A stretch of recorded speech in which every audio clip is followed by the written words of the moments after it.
얼마 전 저는 아내와 이혼을 했습니다. 결혼한 지 딱 1년 만의 일이었죠. 아내가 바람을 피우다 제가 적발했고, 더 충격적인 건 그녀가 저를 사랑해서 결혼했다고 믿었지만, 그녀는 다른 목적을 가지고 있었습니다. 저는 그 남녀에게 분노가 치밀어 올라 그들의 행위를 폭로하고자 합니다. 저는 올해 34살로 여러 개의 무인 매장을 운영하고 있습니다. 사업을 확장하느라 바쁜 나날을 보내고 있지만 무인 매장이라고 해서 쉬운 것은 전혀 아닙니다. 매장 관리할 것이 많아서 정신없을 때가 많죠. 지금은 전문 직원을 한 명 고용해서 조금은 여유가 생겼습니다. 아내와의 첫 만남은 제가 한 아파트 단지 상가에 무인 매장을 내면서 시작되었습니다. 매장을 준비하던 중 2층에 무용학원이 있어 공사 소음 때문에 양해를 구하려 갔다가 그녀를 처음 보게 되었습니다. 아내는 그때 너무나 아름답고 수수한 매력을 풍기고 있었죠. 저는 한눈에 반해버렸습니다. 그래서 여러 가지 핑계거리를 만들어 그녀에게 접근했고 없는 시간도 억지로 쪼개며 그녀와 가까워지려고 노력했습니다. 안녕하세요. 혹시 무용학원 원장님이신가요? 저는 매장을 오픈하기 전 2층 학원에 들렀습니다. 네, 맞습니다. 저는 무용학원을 운영하는 최윤아입니다. 무슨 일로 오셨나요? 저는 1층에 무인 매장을 준비 중인데 인테리어 공사 때문에 소음이 발생할 것 같아서 미리 말씀드리려고요. 그렇게 시작된 대화가 계기가 되어 저는 계속 그녀를 만나게 되었고 한 달 정도의 적극적인 구애 끝에 우리는 연인이 되었습니다. 그녀는 키 170cm의 무용을 배운 덕분에 군살 없는 몸매와 계란형 얼굴, 큰 눈과 오뚝한 콧대를 자랑하는 정말 매력적인 여성이었습니다. 제 이상형 그대로였죠. 정말 고마워요. 이렇게 적극적으로 다가와줘서 저도 태성 씨를 좋아해요. 어느 날 그녀는 저에게 이렇게 고백했습니다. 저는 아내와 연애를 시작한 지 5개월 만에 결혼했습니다. 사실 그 이유는 아내가 임신을 하게 되었기 때문이었죠. 모든 것이 순조롭고 빠르게 진행되었습니다. 하지만 결혼하고 2달 뒤 아내는 유산을 하게 되었습니다. 조심을 해야 할 시기에 아내의 직업 때문에 무리한 동작을 하다 아이를 잃게 되었습니다. 저는 마음이 아팠지만 그녀가 우울해하는 모습을 보고 그녀를 더욱 아끼게 되었습니다. 지금 시점에서 생각해보면 그 애가 저의 애인지도 장담을 할 수 없어서 다행이라고 생각하고 있습니다. 제가 아내 외도 사실을 알게 된 것도 아내의 친구 김진영 씨 덕분입니다. 김진영은 무용학원의 선생님이자 아내와는 오랜 친구였습니다. 그녀도 매우 예뻤고 동양적인 이목구비를 지닌 모습은 마치 조선시대 고전 동화 속 여성 같았습니다. 김진영의 남편은 대형 건설사의 해외 사업부에서 일하고 있었고 해외 출장이 잦아 한 해의 반 이상을 외국에서 보내야 했습니다. 그래서 김진영은 혼자 집에 남아 외로움을 견뎌야 했죠. 그녀는 자주 SNS에 셀카를 올리곤 했는데 그 사진들은 대담하고 열정적인 느낌을 주었습니다. 저는 그녀의 사진에 좋아요를 누르긴 했지만 댓글은 남기지 않았습니다. 어느 날 밤 아내와 침대에 누워 이런저런 대화를 나누던 중 김진영 이야기가 나왔습니다. 진영이 불쌍하지 않아요? 남편이 해외에 나가 있으니까 혼자 얼마나 외롭겠어? 아내가 제 품에 안기며 말했습니다. 저는 가볍게 웃으며 그러게 말이야. 혼자 있는 게 힘들긴 하겠지. 요즘 SNS에서 봐도 기분이 좀 다운된 것 같더라. 라고 답했습니다. 그러자 아내는 저를 한번 째려보며 장난스럽게 말했습니다. 그렇게 자세히 보고 있었어? 김진영한테 관심 있나 보네. 어떻게 내가 기회를 한번 줄까? 둘이서 한번 어떻게 해볼래? 아내는 농담이었지만 순간 저는 김진영의 얼굴이 머릿속에 떠올랐습니다. 농담처럼 들린 그 말이 어딘가 깊게 박힌 느낌이었습니다. 당신이 괜찮다면 나는 김진영을 도와줄 수도 있지. 저는 장난스러운 톤으로 아내를 안고 웃으며 말했습니다. 아내는 제 등을 살짝 집으며 대꾸했습니다. 진영이 동의한다면 괜찮아. 그런데 당신 감당할 수 있겠어? 그 순간에는 그저 가볍게 넘겼던 대화였지만 다음날 예상치 못한 일이 벌어졌습니다. 퇴근 후 집에 도착했을 때 아내의 휴대폰이 울렸는데 김진영에게서 걸려온 전화였습니다. 의외로 저를 찾는 것이었습니다. 아내에게서 전화를 건네받았습니다. 태진 씨, 저 좀 도와줄 수 있을까요? 보일러 배관이 터져서 바닥이 엉망이 됐어요. 수리업자를 부르긴 했는데 혼자라 잘 모르겠어서요. 저는 망설임 없이 그녀의 집으로 갔습니다. 김진영은 수리업자 앞에서 일부러 큰 소리로 말했습니다. 여보, 당신 왔어? 김진영은 마치 남편이 집에 있는 것처럼 보이게 하려는 듯 행동했고 저는 순간 그녀의 그 의도를 알았습니다. 보일러 수리는 완료되었지만 부풀어 오른 바닥마루는 내일 교체해야 한다고 수리업자는 말하며 돌아갔습니다.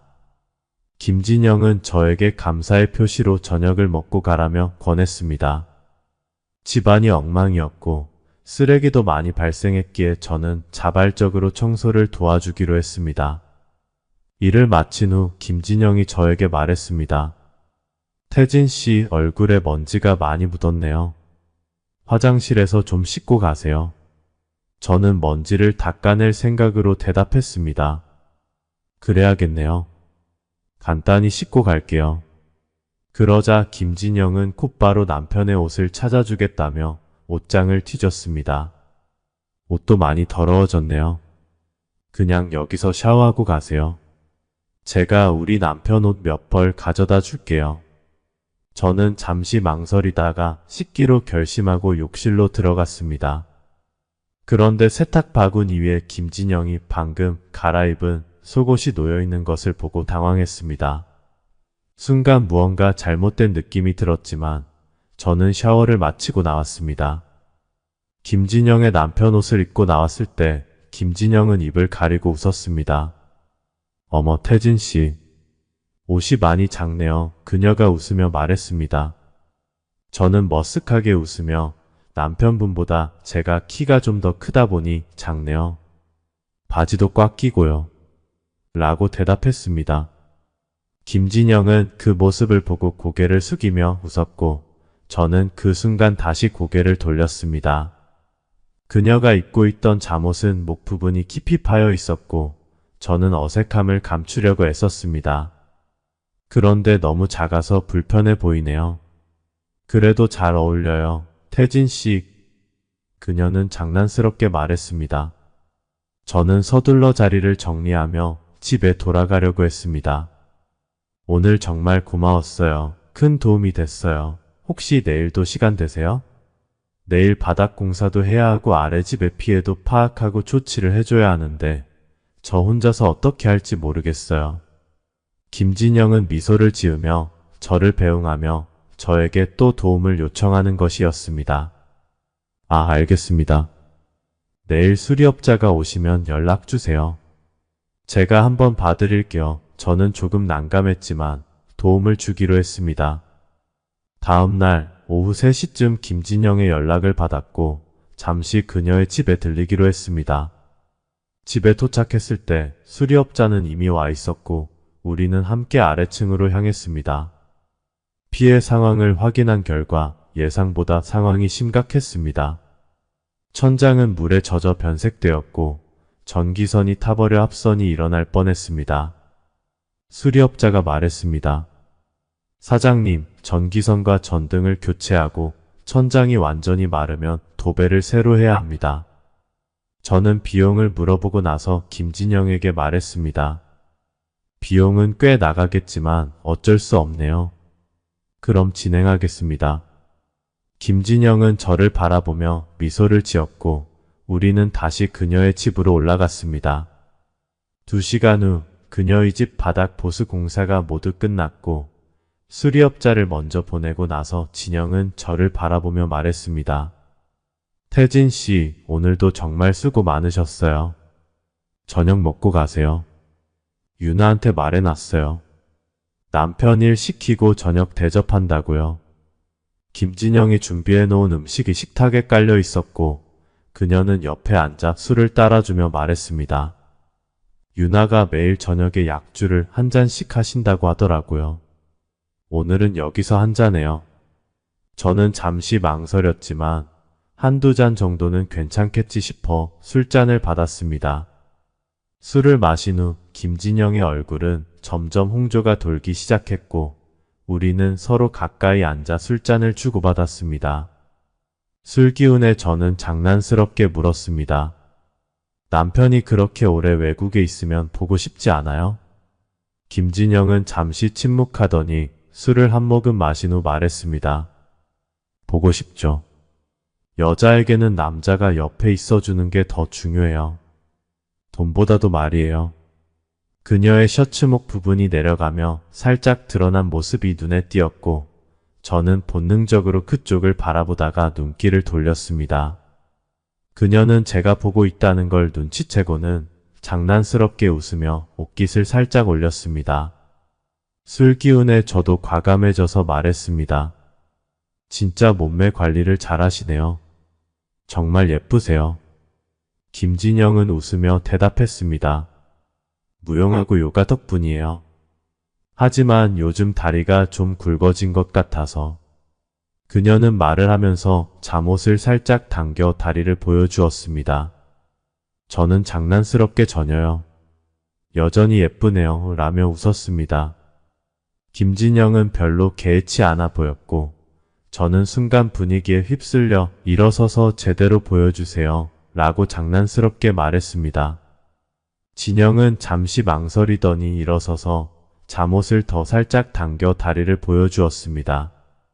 우리는 술을 마시며 농담을 주고받았고 저는 취기가 올라 더 큰 실수를 할까봐 자리를 서둘러 마무리했습니다. 진영씨 오늘 즐거웠어요. 하지만 이제 집에 가야 할 것 같네요. 유나가 기다릴 것 같아서요. 집에 도착했을 때 아내는 소파에 앉아 휴대폰을 보고 있었습니다. 제가 취기가 살짝 올라 집에 들어서자 아내는 팔짱을 끼고 저를 째려보며 말했습니다. 거기서 자고 오지 그랬어? 진영이한테 관심 많다면서 이번이 좋은 기회잖아? 저는 다가가며 웃으며 말했습니다. 여보, 당신밖에 없으니까 이렇게 일찍 왔잖아. 술 조금 마셨고 아무 일도 없었어. 아내는 저를 한 번 더 쳐다보더니 결국 가볍게 한숨을 쉬며 말했습니다. 다음엔 좀 더 일찍 들어와. 괜히 이상한 생각 들게 하지 말고. 아내는 무용을 전공했으며 현재 무용학원을 운영하면서 주말마다 정기적으로 공연을 다니고 있습니다. 이번 주말에도 지방에서 공연이 있어 금요일 저녁에 출발했고 일요일에 돌아온다고 저에게 이야기하며 떠났습니다. 저는 그녀에게 조심히 다녀오라고 당부했죠. 토요일 저는 혼자 점심을 먹기 위해 집 근처에 있는 제가 좋아하는 칼국수 집으로 향했습니다. 저녁에는 친구와 만나 즐겁게 먹고 놀 계획이었죠. 그런데 그곳에서 뜻밖의 인물, 아내의 친구 김진영을 만나게 되었습니다. 편안한 복장으로 식사하러 온 그녀를 보고 조금 의아했습니다. 같은 지역에 살고 있어서 마주칠 가능성은 있지만 그날 그녀를 그곳에서 보게 된 것은 예상 밖이었기 때문이죠. 김진영은 평소처럼 밝은 미소를 지었지만 저는 그녀를 보며 이상한 기분을 느꼈습니다. 진영씨, 오늘 공연하러 가지 않았어요? 저는 자연스럽게 물었습니다. 아내와 김진영은 언제나 함께 공연을 다녔으니까요. 하지만 그녀의 반응은 제가 예상한 것과는 달랐습니다. 공연? 무슨 공연요? 이번 주에 공연 없는데요. 그녀의 말에 제 머릿속은 잠시 멍해졌습니다. 네? 아니, 아내가 이틀 동안 공연이 있다고 해서 지방에 내려갔다고 했는데요. 저는 상황을 이해하려 애썼지만 그녀는 약간 당황한 기색을 보였습니다. 저는 몸이 안 좋아서 이번에 안 갔어요. 진영은 서둘러 대답하며 제 시선을 피했습니다. 이 순간 저는 그녀가 뭔가를 숨기고 있다는 것을 확신했습니다. 진영 씨, 지금 뭘 숨기고 있는 거 맞죠? 왜 그렇게 당황해요? 저는 갑작스레 목소리를 높이며 그녀의 손목을 붙잡았습니다. 주변 사람들이 슬슬 우리를 주목하기 시작했지만 저는 멈출 수 없었습니다. 김진영은 당황한 표정으로 저를 바라보며 손을 뿌리쳤습니다.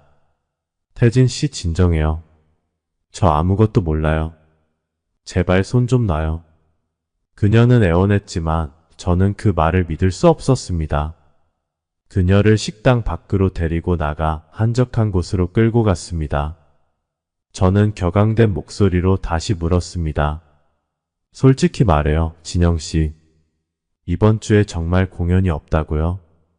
김진영은 깊은 한숨을 쉬며 어렵게 입을 열었습니다. 태진씨, 저 정말 몰라요. 이번 주에 공연은 없어요. 유나가 어디에 있는지는 저도 몰라요. 따로 공연을 잡았을 수도 있죠. 진영씨, 뭔가 알고 있잖아요. 솔직하게 말해봐요. 저는 그녀를 몰아붙였고 김진영은 더 이상 숨기지 못하고 입을 떼었습니다. 태진씨, 제발 진정해요. 제가 말할 수 있는 건 없어요.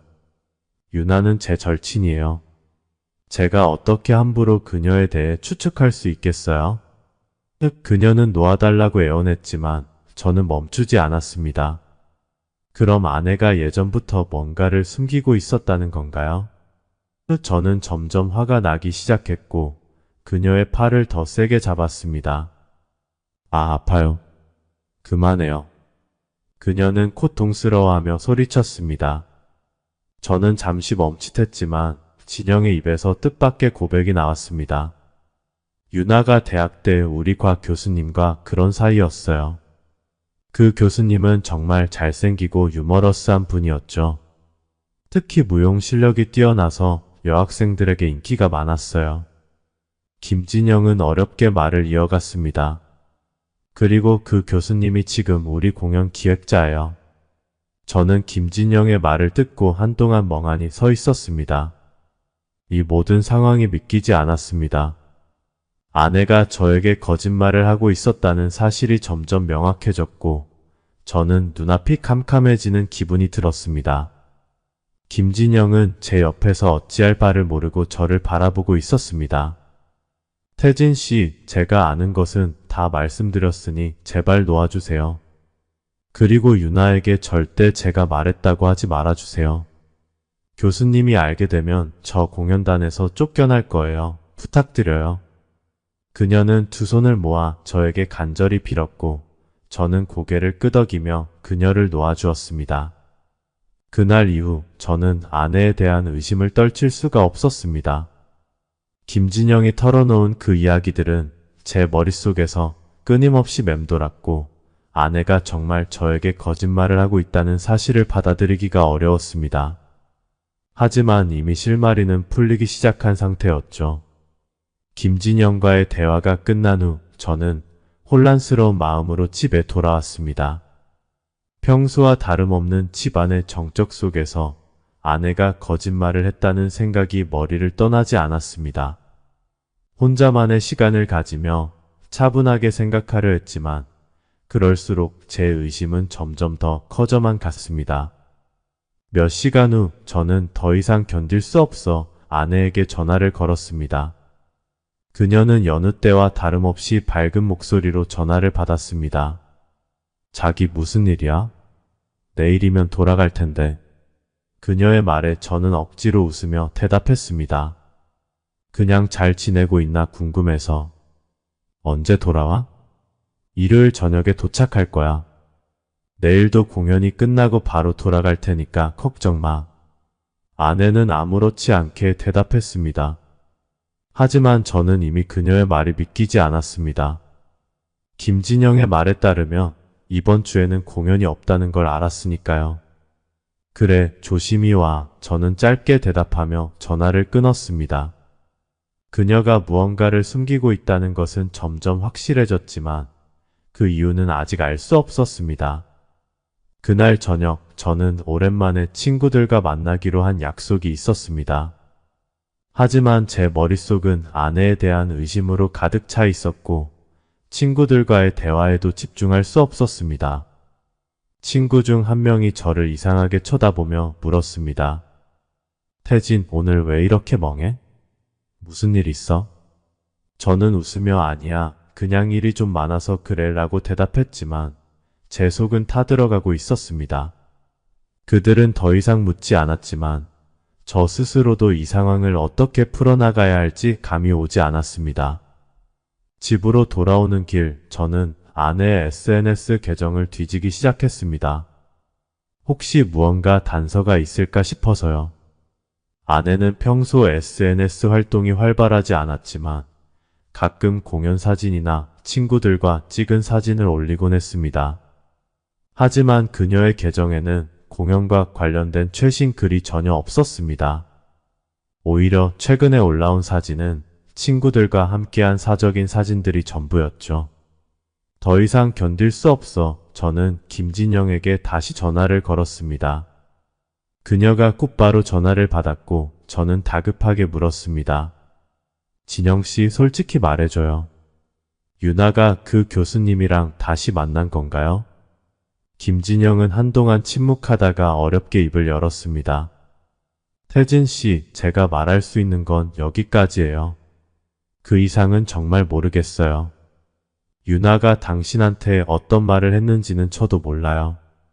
다만 그 교수님과의 관계는 우리가 대학 때 있었던 일이고 지금까지 이어지고 있는지에 대해서는 저도 확신할 수 없어요. 그녀의 말은 애매했지만 저에게는 더 이상 필요하지 않았습니다. 이미 모든 퍼즐 조각들이 맞춰지는 기분이 들었으니까요. 아내가 공연을 핑계로 다른 사람과 만나고 있다는 사실이 점점 더 확실해졌습니다. 그리고 그 사람이 바로 김진영이 말한 그 교수일 가능성이 커 보였습니다. 그날 밤 저는 잠을 이루지 못한 채 온갖 생각에 시달렸습니다. 아내가 왜 저에게 거짓말을 했는지, 그녀가 정말 다른 사람과의 관계를 유지하고 있는 건지, 그리고 그 관계가 언제부터 시작되었는지, 모든 것이 불확실했고 제 마음은 갈피를 잡지 못한 채 흔들리고 있었습니다. 일요일 저녁 아내는 약속대로 집에 돌아왔습니다. 평소와 다름없는 밝은 표정으로 문을 열고 들어온 그녀는 저를 보고 활짝 웃었습니다. 자기 나왔어. 공연 정말 잘 끝났어. 너무 피곤해. 하지만 그녀의 그 웃음 뒤에 감춰진 진실이 무엇인지 저는 이미 알고 있었습니다. 그래, 고생했어. 저는 억지로 미소를 지으며 대답했지만 마음속에서는 이제 더 이상 이 관계를 유지할 수 없다는 생각이 강하게 들었습니다. 진실을 마주할 준비는 되었지만 그 결과가 저에게 어떤 상처를 남길지 두려운 마음도 있었습니다. 아내는 짐을 정리하고 곧장 샤워실로 들어갔습니다. 저는 그녀의 물건들을 몰래 뒤져봤지만 아무런 단서도 찾을 수 없었습니다. 그렇지, 그렇게 쉽게 들키진 않겠지 하고 생각하며 아내의 치밀함을 다시 한번 떠올렸습니다. 샤워실에서 들려오는 물소리를 들으며 침대에 앉아있던 저는 점점 복잡해지는 머릿속을 정리하기 힘들었습니다. 예전 같았으면 샤워 중인 아내에게 다가가 뜨거운 시간을 보냈을 텐데 이제는 그런 생각조차 들지 않았습니다. 오히려 그녀의 더러운 몸을 만지기 싫다는 생각이 들어 혐오감만이 가득했습니다. 아내가 샤워를 마치고 나올 즈음 저는 태연한 척하며 침대에 기대어 휴대폰을 보는 연기를 했습니다. 아내는 샤워 가운을 걸친 채 저를 바라보며 짓궂게 웃으며 말했습니다. 당신 오늘 이상하네. 내가 공연하고 오면 늘 그렇게 급하게 달려들더니 오늘은 왜 조용해?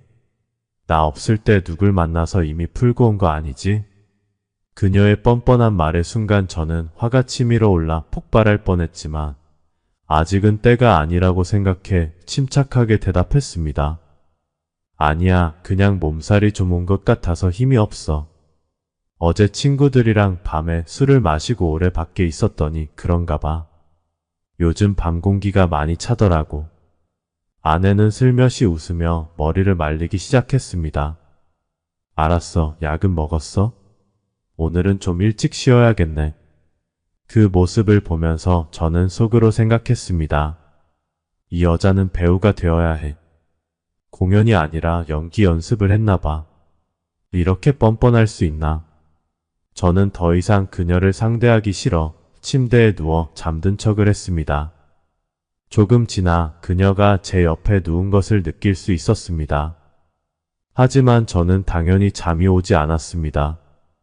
30분이 지나 그녀의 평온한 숨소리가 들려왔고 저는 조금 더 기다린 후 살짝 그녀를 터치해 봤습니다. 아내는 피곤했는지 잠깐 미간을 찌푸리더니 다시 깊은 잠에 빠져들었습니다. 지금이다. 저는 더 이상 참지 못하고 아내의 휴대폰을 집어들었습니다. 지문 인식을 시도해 보려고 그녀의 휴대폰에 그녀의 손가락을 살짝 대니 곧바로 잠금이 풀렸습니다.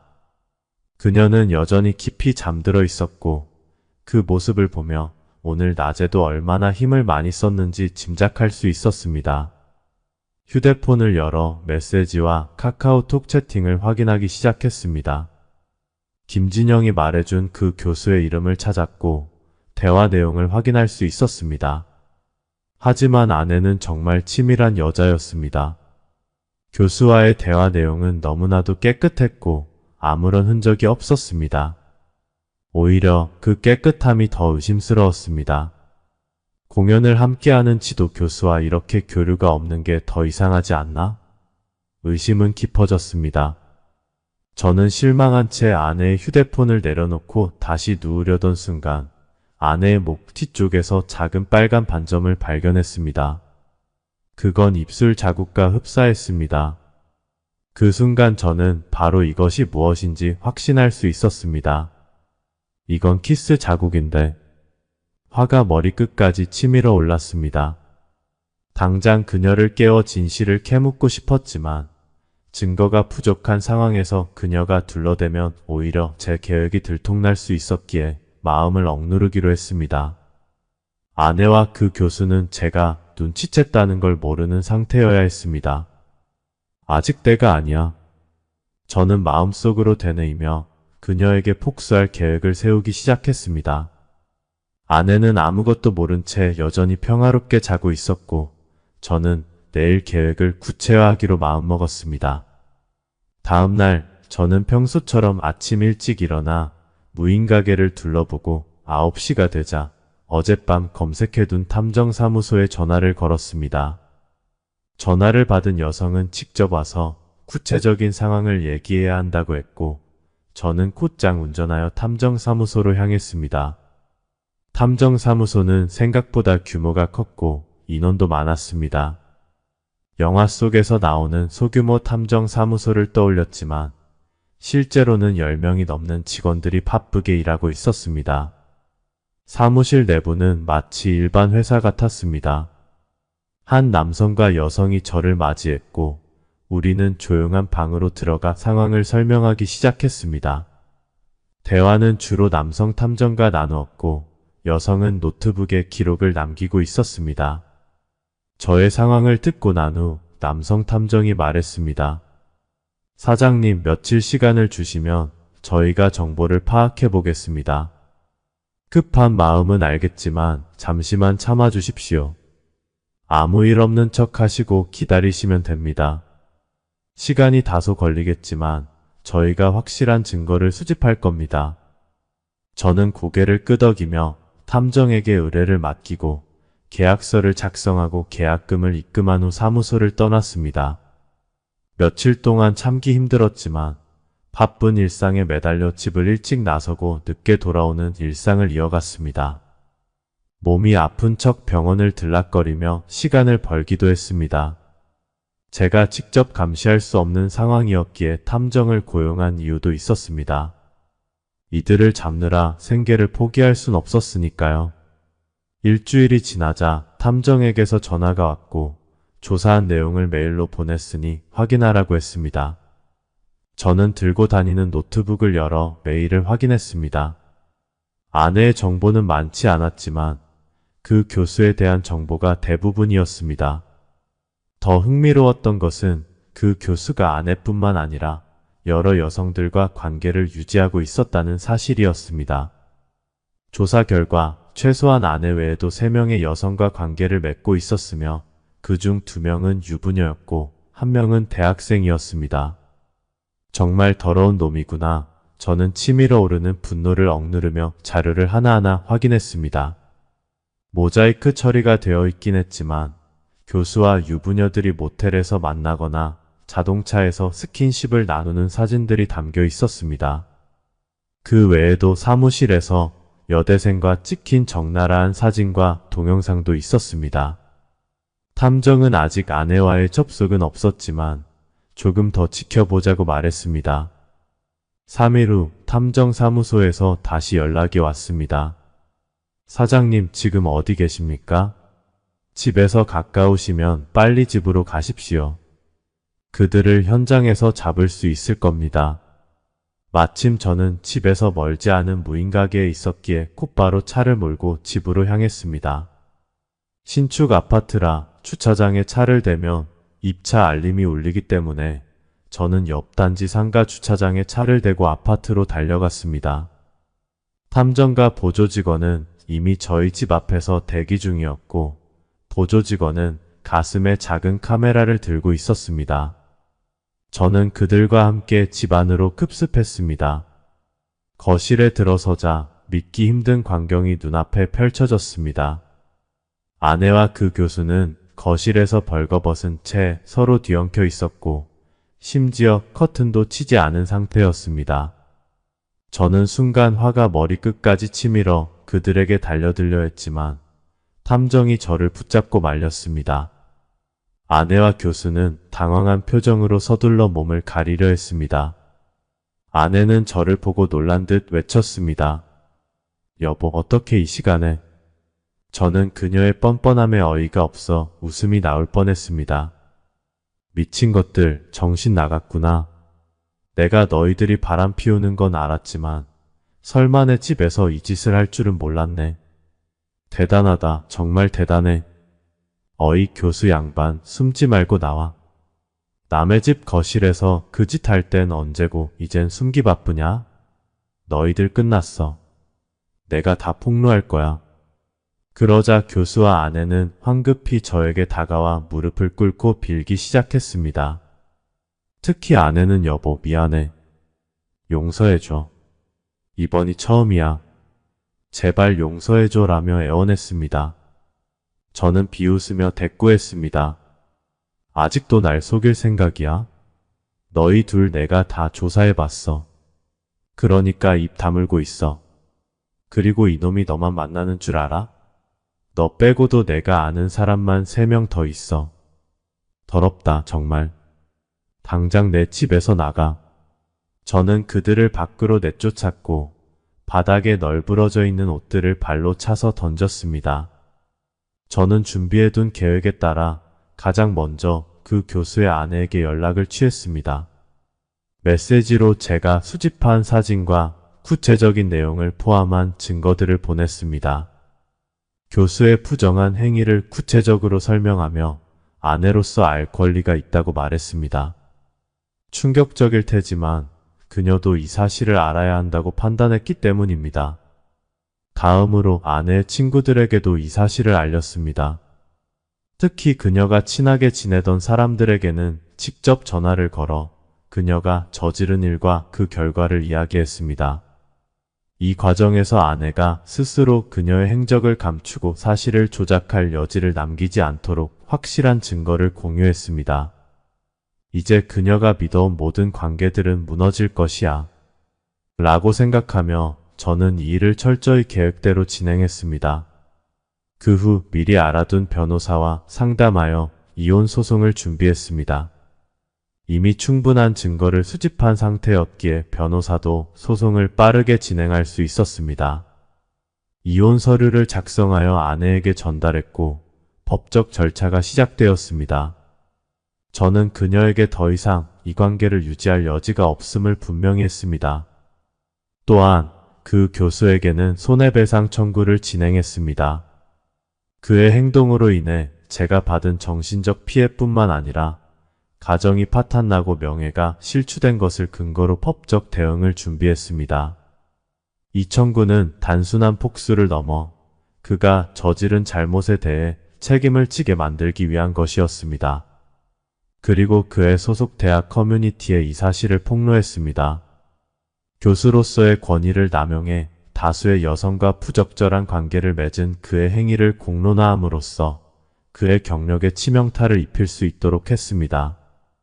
대학 측에서 교수의 행위를 조사하게 하고 그의 직위가 박탈될 수 있도록 제보하고 자료를 제출했습니다. 이 모든 과정은 철저히 계획된 복수였습니다. 저는 감정에 휘둘리지 않고 차분히 모든 단계를 진행했습니다.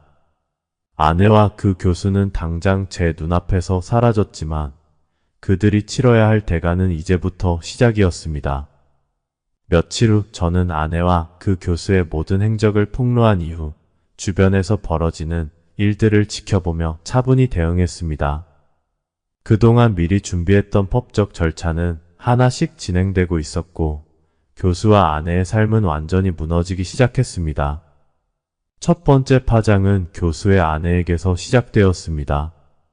제가 보낸 메시지와 사진을 확인한 그녀는 곧바로 충격에 빠져 교수에게 이혼 소송을 제기했습니다. 그녀는 이미 오래전부터 교수의 행동을 의심해왔지만 이번 사건이 확실한 증거가 되었던 것입니다. 교수는 자신이 저지른 행동들이 하나둘씩 세상에 알려지기 시작하자 패닉 상태에 빠졌습니다. 그의 동료들은 등을 돌렸고 학교에서는 그를 징계할 계획을 세우기 시작했습니다. 며칠 후 대학 커뮤니티에서도 큰 파장이 일었습니다. 제가 제보한 자료들은 단번에 퍼져나갔고 교수의 부적절한 행동들이 수면 위로 드러났습니다. 그가 여러 여성들과 부적절한 관계를 맺었다는 사실이 학생들 사이에서 화제가 되었고 특히 그 여대생과의 관계가 밝혀지자 교수로서의 명예는 완전히 실추되었습니다. 학교는 곧 공식적으로 그에 대한 조사를 시작했고 그의 교수직은 정지되었습니다. 결국 그는 더 이상 강단에 설 수 없게 되었고 교육계에서 퇴출될 위기에 놓였습니다. 아내의 상황도 예외는 아니었습니다. 그녀의 친구들에게도 사실이 알려지자 주변 사람들로부터 비난과 경멸을 받기 시작했습니다. 아내는 처음에는 변명하며 자신을 보호하려 했지만 이미 퍼진 소문과 증거들 앞에서 그녀는 더 이상 도망칠 곳이 없었습니다. 친구들은 그녀를 떠났고 사회적 관계는 무너졌습니다. 아내는 점차 고립되었고 그녀의 삶은 혼란에 빠졌습니다. 그리고 저의 이혼 소송은 순조롭게 진행되었습니다. 변호사와의 협력을 통해 아내의 불륜 증거를 제출하고 유리한 조건으로 이혼을 성사시키기 위해 노력했습니다. 아내는 이미 패배를 인정한 상태였기에 이혼 조건에 있어 저에게 불리한 점은 거의 없었습니다. 재산 분할에서도 최대한의 이익을 얻었고 위자료 청구도 성사되었습니다. 그 교수에 대한 손해배상 청구도 진행 중이었고 그가 저에게 끼친 정신적 피해에 대한 보상도 받게 되었습니다. 그는 이미 경제적으로나 사회적으로 몰락하는 중이었지만 법적 책임을 피할 수 없었습니다. 저는 그로부터 손해배상금을 받을 수 있었고 이는 제가 앞으로의 삶을 다시 시작하는 데 큰 도움이 되었습니다. 이미 이혼은 성사되었고 복수는 마무리되어 가고 있었습니다. 무인 매장 사업을 확장하고 개인적인 목표를 실현할 시간과 자원을 얻었습니다. 한편으로는 심리 상담을 통해 이 과정에서 받은 상처를 치유하며 새로운 삶을 준비했습니다. 어느 날 저는 직원과 함께 무인 가게를 정리하고 있었습니다. 그런데 가게 앞에서 김진영이 저를 발견하고 다가오는 것이 보였습니다. 저는 솔직히 그녀를 반가워하지 않았습니다. 지금 만나고 싶지 않은데 라는 생각이 들었습니다. 김진영은 저의 치부를 누구보다 잘 아는 사람이었고 그녀와의 대화는 그저 저에게 불편함만 줄 것 같았습니다. 하지만 그녀는 저를 전혀 의식하지 않은 듯 환하게 웃으며 인사를 건넸습니다. 태진 씨 괜찮아요? 지금 저를 피하시는 건가요? 그녀가 다가와 물었습니다. 알면서 왜 묻지? 속으로는 그렇게 생각했지만 저는 억지로 미소를 지으며 대답했습니다. 아니에요, 진영 씨. 오랜만이네요. 잘 지내셨어요? 그녀는 잠시 제 표정을 살피더니 조심스럽게 말을 꺼냈습니다. 이제 더 이상 상처받지 말아요. 그들도 충분히 대가를 치렀으니 태진 씨가 더 씩씩하게 사는 모습을 보고 싶어요. 그녀의 말에 저는 속으로 왜 이 여자가 나에게 다가오는 걸까? 라는 의문이 들었습니다. 그래서 일부러 조금 자극적인 말을 던졌습니다. 진영 씨, 혹시 유나를 동정해서 저한테 그만하라고 온 건가요? 김진영은 당황한 얼굴로 급히 해명했습니다. 아니에요. 저 유나랑 연락 끊었어요. 유나도 면목이 없어서 다른 지역으로 이사 갔고 우리 모두와 연락을 끊었어요. 그녀의 해명에도 저는 불편한 감정이 가시지 않았습니다. 그래서 직설적으로 말했습니다. 진영씨, 솔직히 유나의 친구를 만나는 게 좀 불편해요. 더 이상 그녀를 떠올리게 하는 것들과 엮이고 싶지 않아요. 김진영의 얼굴이 머쓱해졌지만 그녀는 물러나지 않고 저를 바라보며 망설이고 있었습니다. 왜 이렇게 눈치가 없지? 라고 생각하며 가게로 들어가려는 순간 그녀가 제 팔을 붙잡았습니다. 태진 씨, 잠시만요. 정말 얘기 좀 하고 싶어요. 여기서 말고 우리 커피 한잔 하면서 차분히 얘기해요. 그녀의 끈질긴 태도에 저는 궁금해졌습니다. 왜 이렇게까지 나를 붙잡는 걸까? 우리는 인근의 조용한 커피숍으로 자리를 옮겼습니다. 커피를 주문하고 구석진 자리에 앉아 출근 시간이라 손님이 많지 않았습니다. 김진영은 잠시 망설이다가 어렵게 입을 열었습니다. 태진 씨, 사실 저 태진 씨를 좋아해요. 유나 때문에 그동안 참고 있었지만 이번 기회를 놓치면 영원히 태진 씨를 잃을 것 같아서 용기 내서 고백해요. 그녀의 말에 저는 어이가 없었습니다. 이 여자가 미쳤나? 라는 생각이 들었습니다. 내가 아내의 불륜으로 이렇게 된 상황인데 나에게 불륜을 저지르라고 하는 건가? 저는 당혹스러움과 분노에 차서 대꾸했습니다. 진영씨, 지금 제정신이에요? 상황 파악이 안 돼요? 당신 유부녀잖아요. 무슨 생각으로 그런 말을 해요? 난 그런 거 정말 싫어요. 유나가 바람 피웠다고 저도 유부녀랑 바람 피우라는 거예요? 말이 됩니까? 저는 화가 치밀어 올랐고 더 이상 그녀와 대화를 하고 싶지 않아 자리를 팍 차고 일어나려 했습니다. 그때 김진영이 제 손을 붙잡고 울먹이며 말했습니다. 태진 씨, 아니에요. 저 이미 이혼했어요. 남편이 해외로 나가기 전에 이혼했어요. 남편도 내 연녀가 있었어요. 나를 배신한 건 그 사람이에요. 그녀는 눈물을 흘리며 고백했고 저는 순간 멍해졌습니다. 믿기지 않았습니다. 하지만 그녀의 눈에서 진심이 느껴졌고 그 눈물에 저의 마음은 서서히 녹아내렸습니다. 당황한 저는 그녀를 달래며 자리에 앉혔습니다. 진영씨, 미안해요. 도대체 어떻게 된 일이에요? 일단 앉으세요. 김진영은 조심스럽게 이야기를 이어갔습니다. 알다시피 저는 3년 전에 남편과 결혼했어요. 그런데 남편이 해외로 자주 출장을 가다 보니 출장 중에 유부녀와 눈이 맞아 바람을 피운 거예요. 결국 남편이 수상한 행동을 보일 때 그의 휴대폰을 확인했더니 그들이 찍은 동영상을 보게 됐어요. 남편은 유나보다 치밀하지 못했죠. 그녀는 자신의 상황을 설명하며 쓴웃음을 지었습니다. 저는 그녀가 이런 상황에서도 농담을 던지는 것을 보고 당황했지만 그 내용을 듣고 충격을 받았습니다. 그녀도 나와 같은 배신을 당한 거였구나. 저는 말없이 그녀를 바라보며 공감의 감정을 느꼈습니다. 그녀는 다시 입을 열었습니다. 사실 유나가 교수와 그런 사이인 걸 의심했었어요. 그리고 태진 씨에게 말하고 싶었지만 저도 증거가 없어서 말을 못했죠. 그런데 태진 씨가 그들을 조사할 때 솔직히 기뻤어요. 유나는 제 친구였지만 태진 씨는 너무 아깝다고 생각했거든요. 유나는 대학 때 교수와의 관계로 많은 이득을 봤어요. 그때는 그녀의 행동을 이해하려고 했지만 결혼 후에도 그런 짓을 하는 건 아니라고 생각했어요. 그래서 유나를 질투하게 됐어요. 태진 씨가 안타까웠고 그래서 그때부터 태진 씨에게 마음이 있었어요. 그녀의 이야기를 들으며 조금씩 마음이 열렸고 같은 상처를 공유한 사람으로서 그녀의 고통을 이해하게 되었습니다.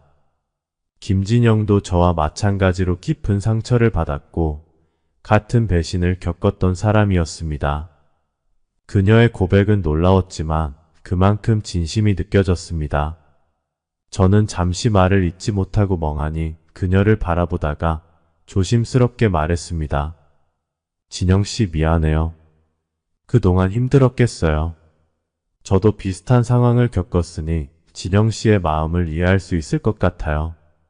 그녀는 눈물을 닦으며 고개를 끄덕였고 저는 그녀를 위로하며 대화를 이어갔습니다. 김진영은 저를 바라보며 조심스럽게 말했습니다. 태진 씨 정말 용감해요. 저는 이혼한 사실이 부끄러워서 조용히 진행했고 주변 사람들에게도 알리지 않았어요. 심지어 남편과 그 불륜녀에게 위자료도 못 받았는데 태진 씨의 행동에서 많은 용기를 얻었어요. 저도 지금 위자료 소송을 하고 있어요. 그녀의 눈빛에는 고마움과 함께 어딘가 묘한 감정이 담겨 있었습니다. 저는 그녀의 눈에서 그 감정을 읽을 수 있었지만 당장은 그녀의 고백을 받아들일 마음의 준비가 되지 않았습니다. 그러나 그녀가 처한 상황을 이해했고 힘이 되어주기로 마음먹었습니다. 저는 제가 경험한 일들을 아낌없이 그녀에게 공유했습니다. 이혼 과정에서 터득한 법적 지식부터 심리적으로 어떻게 대처해야 할지까지 차근차근 설명했습니다. 자주 만나서 그녀의 이야기를 들어주고 조언을 하다 보니 자연스럽게 그녀에게 마음이 가기 시작했습니다. 김진영은 단순히 불행한 과거를 가진 여자가 아니라 마음이 여리고 감수성이 풍부한 참으로 매력적인 사람이었습니다. 그녀의 순수함과 따뜻한 성격은 저를 조금씩 이끌었고 어느새 저는 그녀를 진심으로 좋아하게 되었습니다. 어느 날 저는 드디어 김진영에게 마음을 고백하기로 결심했습니다. 처음에는 그녀가 저에게 고백했지만 이제는 제 쪽에서 마음을 표현할 차례였습니다. 그녀에게 전화를 걸어 데이트를 요청했습니다. 김진영은 전화를 받으며 감격스러워하는 듯한 목소리로 대답했고 순간 울먹이는 듯 했습니다. 태진 씨 정말 기뻐요. 드디어 제 마음을 받아주는 거예요? 저는 미소를 지으며 그래요. 저도 진영 씨를 좋아해요. 오늘 저녁에 만날 수 있을까요? 라고 물었고 그녀는 곧바로 흔쾌히 대답했습니다. 네, 당연하죠. 오늘 밤이 정말 기다려져요. 저도 마찬가지였습니다. 마음 같아서는 당장이라도 그녀에게 달려가고 싶었지만 그날은 일 때문에 온몸에 땀과 먼지가 잔뜩 묻어 있었습니다. 그래서 먼저 집에 가서 샤워를 하고 깨끗하게 단장한 후 그녀를 만나기로 했습니다. 저는 마치 첫사랑에 빠진 것처럼 두근거렸습니다. 집에 도착한 후 저는 철저히 준비했습니다. 면도하고 깨끗하게 샤워한 뒤 새 속옷을 꺼내 입고 손톱을 다듬었습니다. 양치도 꼼꼼히 하고 완벽한 모습으로 그녀를 만나기 위해 신경을 썼습니다. 시간이 너무 느리게 가는 것 같았고 준비를 완벽히 하다 보니 1시간이 넘어서야 드디어 김진영의 아파트 앞에 도착할 수 있었습니다. 문을 두드리자 잠시 후 문이 살짝 열리며 김진영의 아름다운 얼굴이 보였습니다. 그녀는 저를 안으로 들이며 얼굴이 붉어졌습니다. 김진영은 편안한 차림을 하고 있었는데 오늘은 실크 소재의 얇은 슬립 원피스 잠옷을 입고 있었습니다. 그녀가 속옷을 입지 않았다는 것을 알아챘습니다. 저는 살짝 당황했습니다. 저는 그녀와 밖에서 데이트를 하려고 준비하고 왔는데 김진영은 다른 생각을 하고 있는 듯 했습니다. 제가 더 이상 생각할 시간도 없이 그녀는 저를 끌어안고 자연스럽게 입을 맞췄습니다. 그 모습은 제가 알고 있던 부끄러움 많고 순수한 여자의 이미지와는 달랐습니다. 김진영은 놀라울 정도로 적극적이었고 그 순간 모든 상황이 급작스럽게 변해버렸습니다. 김진영의 키는 167cm 정도로 날씬한 체형에 매끄러운 피부를 가진 매력적인 여성이었습니다. 그녀의 손길이 닿는 순간 마치 전류가 온몸을 스치는 듯한 기분이 들었고 그 순간을 버틸 남자는 없을 거라는 생각이 들었습니다. 모든 것이 순식간에 진행되었고 결국 우리는 서로의 감정에 충실한 시간을 보내게 되었습니다. 일이 끝난 후 저는 김진영을 안고 침대에 나란히 누워 이야기를 나누기 시작했습니다. 그녀는 고개를 돌려 저의 가슴에 기대며 조용히 속마음을 털어놓았습니다. 태진 씨, 오늘이 우리가 함께한 첫 데이트지만 사실 저에겐 이미 오래전부터 첫날이었어요. 그때 태진 씨가 보일러 수리 때문에 도와주러 왔을 때부터요. 그래서 오늘 태진 씨에게 잊지 못할 첫날을 선물하고 싶었어요. 평생 저를 잊지 못하게 만들고 싶었어요. 그녀의 진심 어린 고백을 들으며 저는 왜 오늘 그녀가 평소와 달리 더 적극적이었는지 비로소 깨달았습니다. 그제야 저는 이 여자가 얼마나 진심으로 저를 좋아했는지, 얼마나 저를 마음속 깊이 두고 있었는지 알게 되었습니다. 그녀는 자신의 모든 것을 걸고 저에게 다가왔던 것이었습니다. 그녀의 진심이 담긴 말을 들으며 저는 그녀를 다시 한번 끌어안았습니다. 이 여자를 평생 아끼고 지켜줘야겠어. 그 순간 마음속으로 깊이 다짐했습니다. 오늘의 사연은 여기까지입니다. 재미있게 보셨다면 구독과 좋아요, 알림 설정 부탁드립니다. 감사합니다.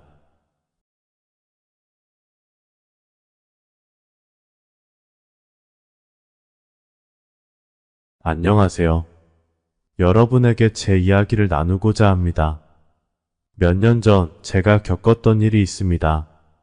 그때는 크게 주목받지 않았지만 올해 비슷한 일이 언론을 통해 보도되며 전 국민의 관심을 끌게 되었습니다. 이 기회를 통해 저의 경험도 나누고 그 사건에 대해 이야기하고자 합니다. 이름은 모두 가명을 사용하여 이야기를 풀어가겠습니다.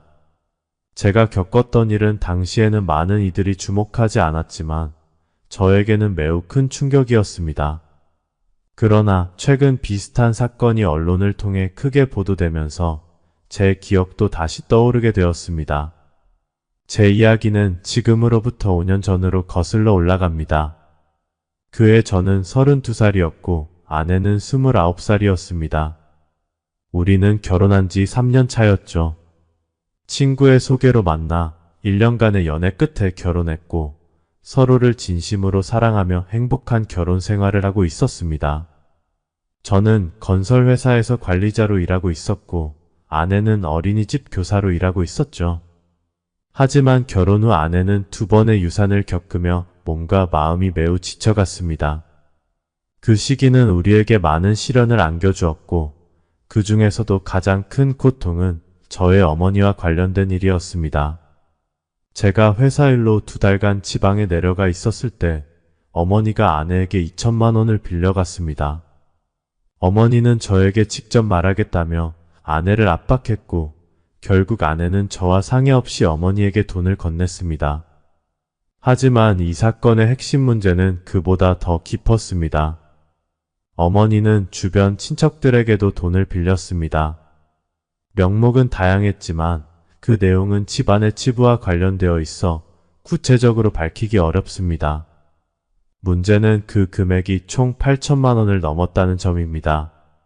어머니는 친하게 지내던 아줌마의 추천으로 투자를 시작했습니다.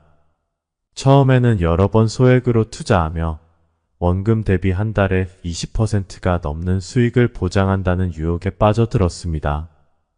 결국 어머니는 여기저기서 돈을 빌려 큰 투자 기회가 있다는 말에 속아 8천만 원이라는 거금을 투자했습니다. 당연히 계약서를 쓰고 시작했지만 투자는 본래 위험이 따르기 마련이죠.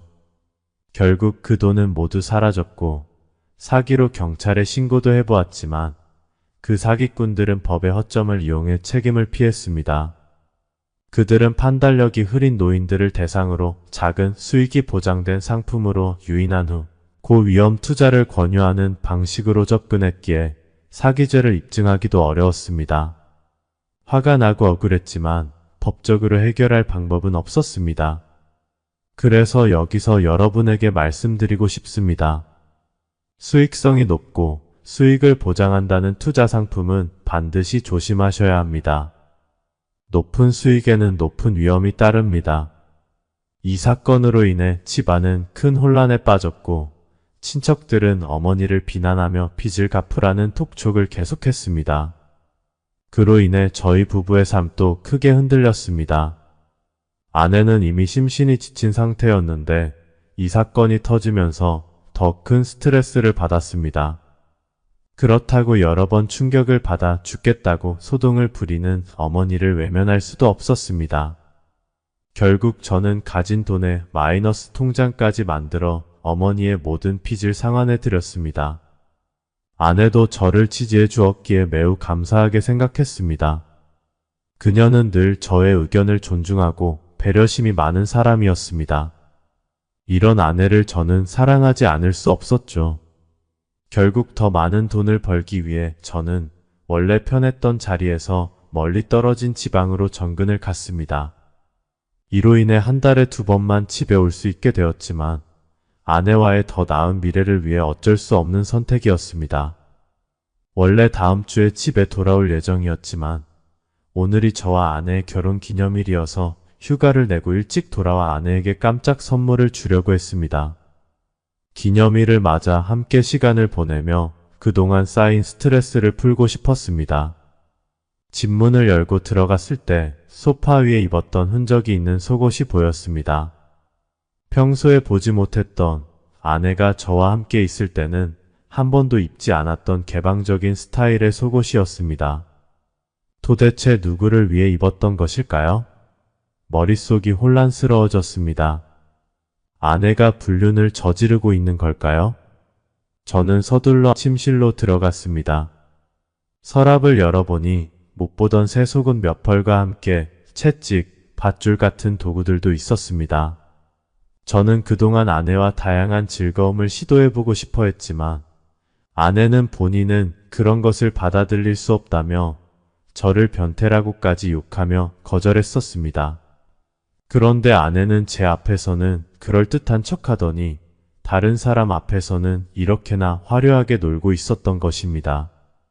갑자기 화가 치밀어 올랐고 주먹을 꽉 쥐었습니다. 믿었던 아내에 대한 감정이 점점 배신감으로 바뀌어가고 있었습니다.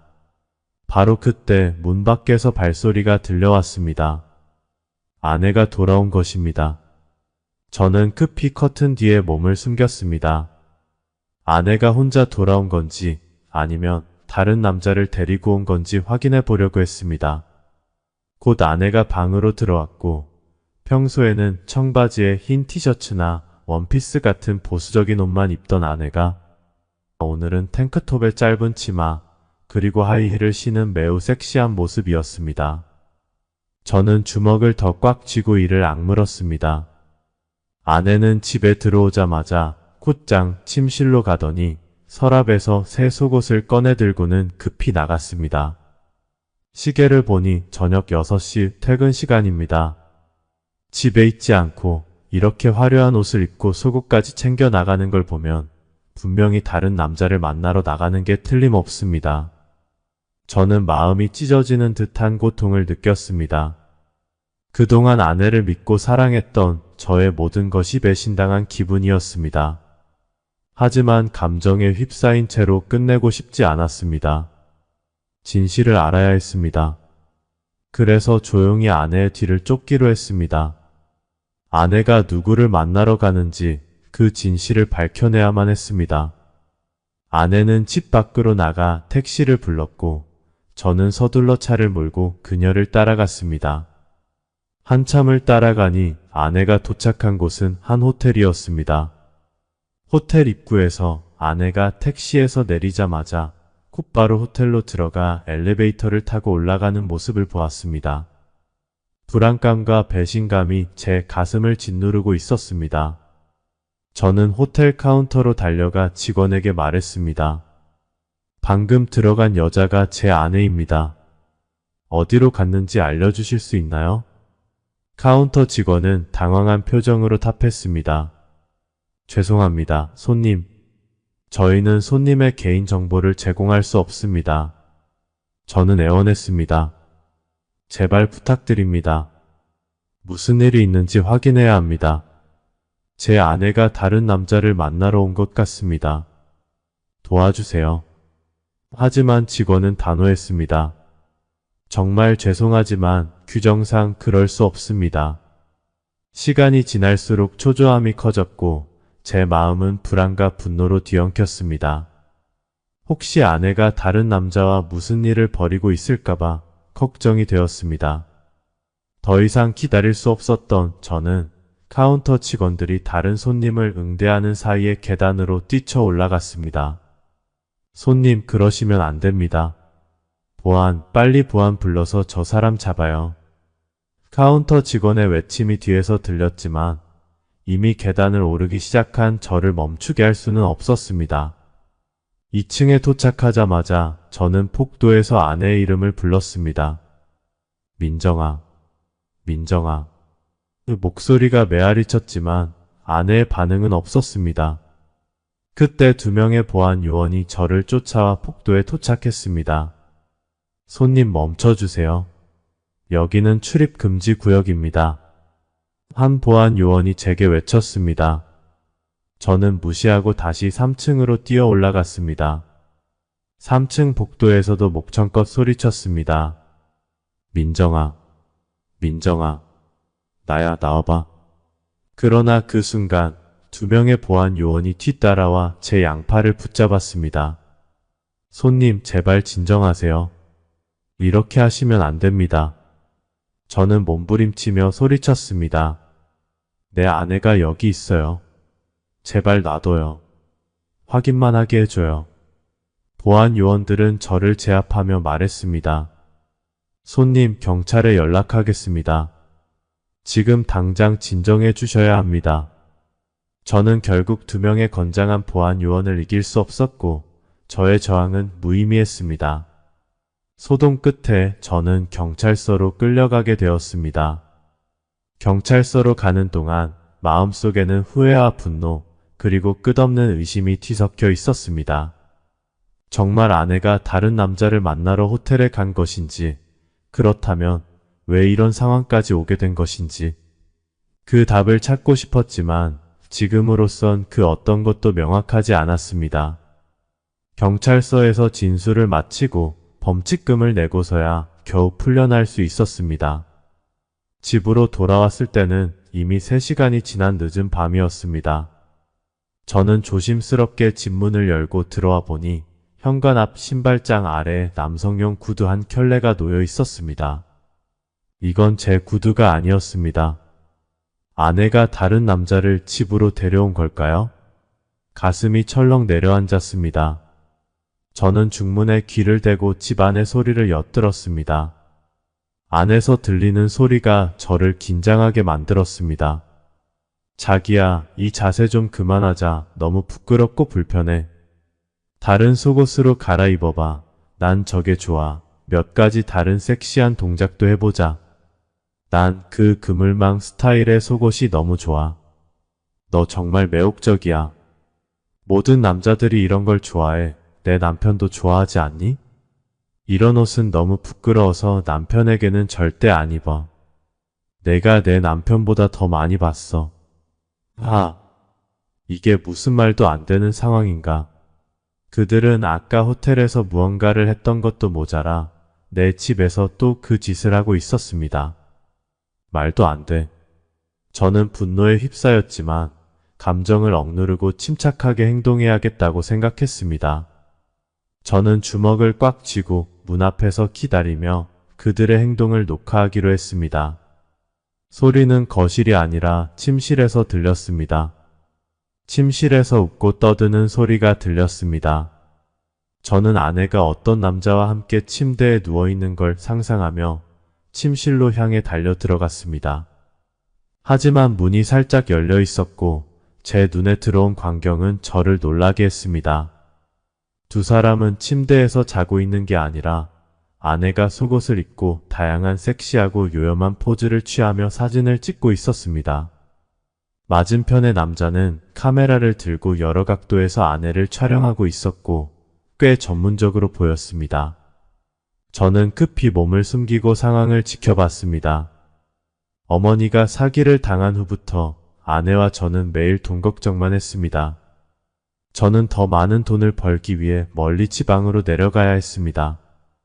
아내는 아직 젊고 매우 예뻤고 연예인 같은 얼굴에 모델 같은 몸매를 가진 아름다운 여성이었습니다. 만약 그녀가 글래머 모델로 촬영을 한다면 수입이 꽤 될 겁니다. 혹시 아내가 불륜을 저지른 게 아니라 돈을 벌기 위해 이런 일을 하고 있었던 걸까요?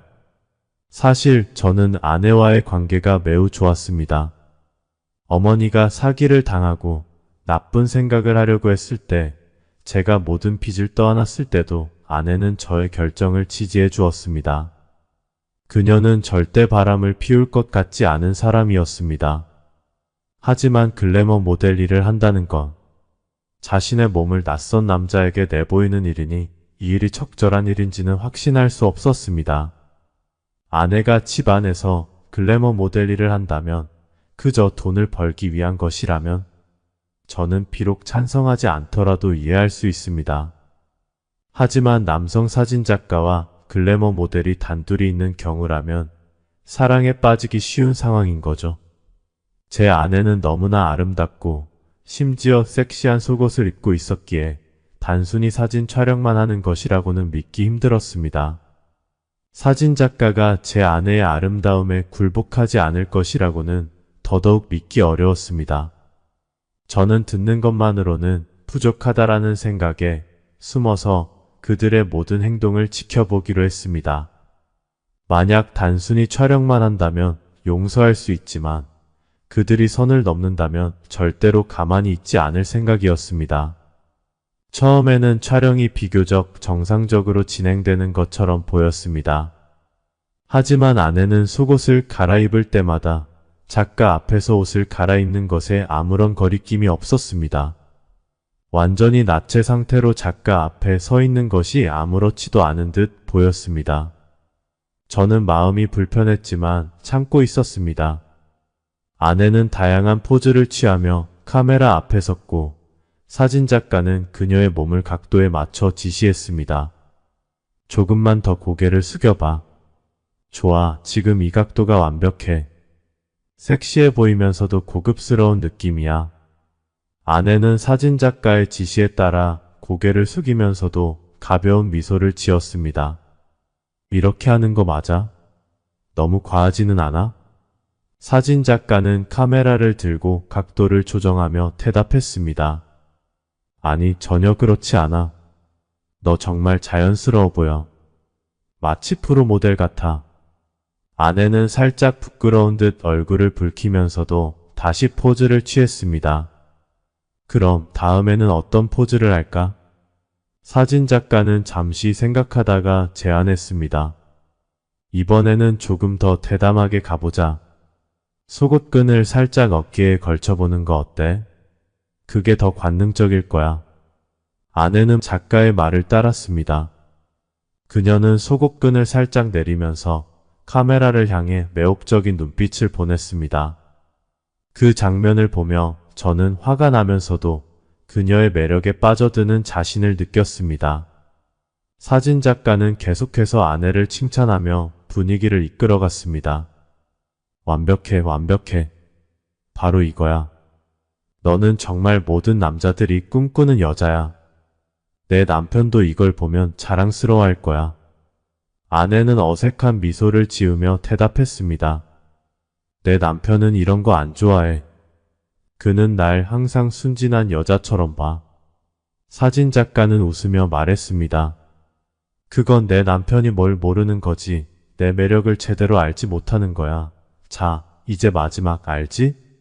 몇 번만 더 찍자. 아내는 나체로 서 있었고 작가는 아내에게 포즈를 지시했습니다. 가끔은 작가가 직접 아내의 포즈를 잡아주며 그녀의 몸에 손을 대기도 했습니다. 아내는 전혀 불쾌해하지 않았고 두 사람은 마치 오랜 친구처럼 즐겁게 대화를 나누며 촬영을 이어갔습니다. 아내는 자신감 있는 자세로 포즈를 취했고 사진작가는 만족스러운 표정으로 사진을 찍었습니다. 두 사람이 너무나도 편하게 대화하는 모습을 보며 저는 상황이 뭔가 잘못됐다는 것을 직감했습니다. 그들의 대화를 듣고 있던 저는 이제 더 이상 참을 수 없었습니다. 촬영이 끝나자 작가는 카메라를 내려놓고 아내에게 다가갔습니다. 그는 악랄한 미소를 지으며 아내에게 말했습니다.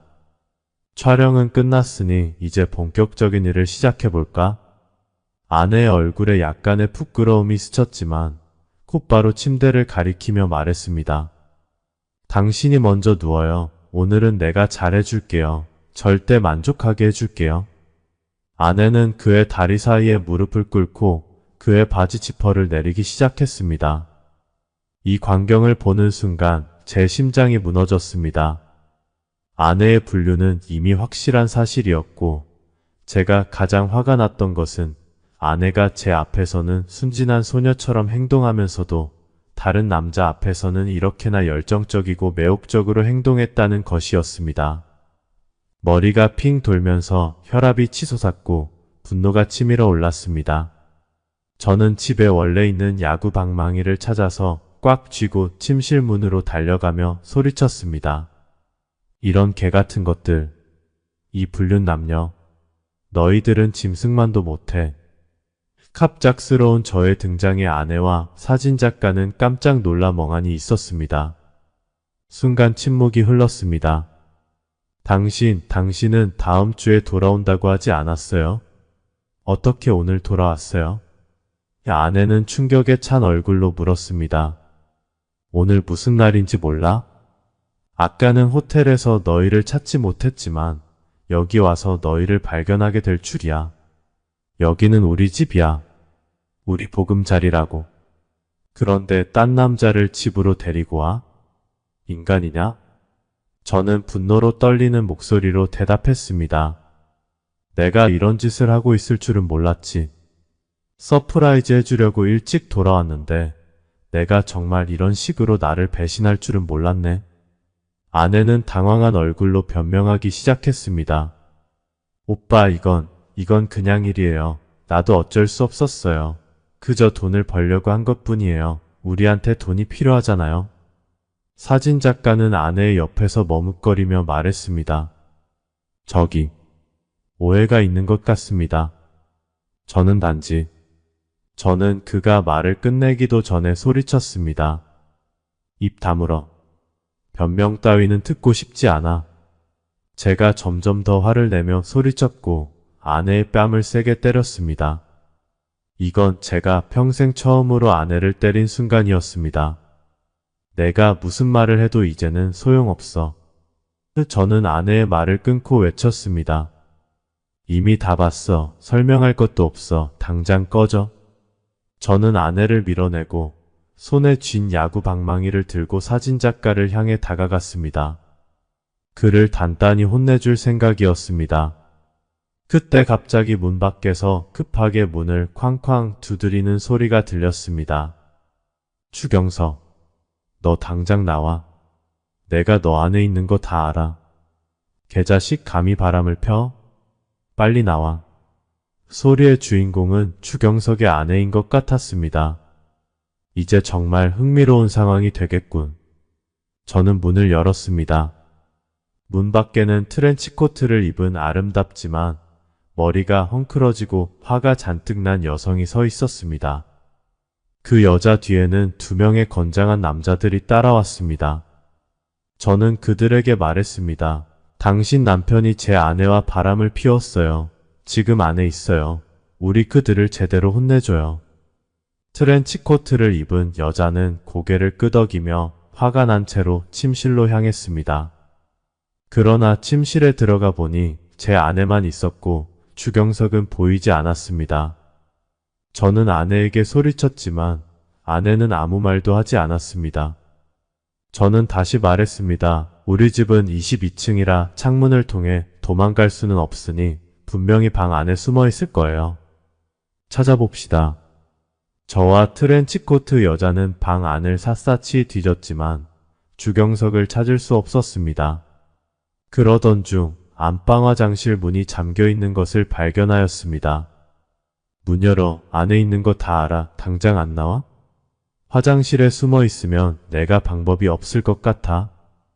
저는 화장실 문 열쇠를 찾아 화장실 문을 열었습니다. 그리고 눈앞에 펼쳐진 광경은 모두를 놀라게 했습니다. 저는 주경석이 숨어 있을 줄 알았지만 사실은 화장실 안에는 한 명의 여성이 숨어 있었습니다. 그녀는 웨이브가 있는 긴 머리를 하고 있었고 드레스를 입고 있었으며 얼굴에는 옅은 화장이 되어 있었습니다. 우리 남편은 어디 있어요? 트렌치코트를 입은 여자가 놀라서 물었습니다.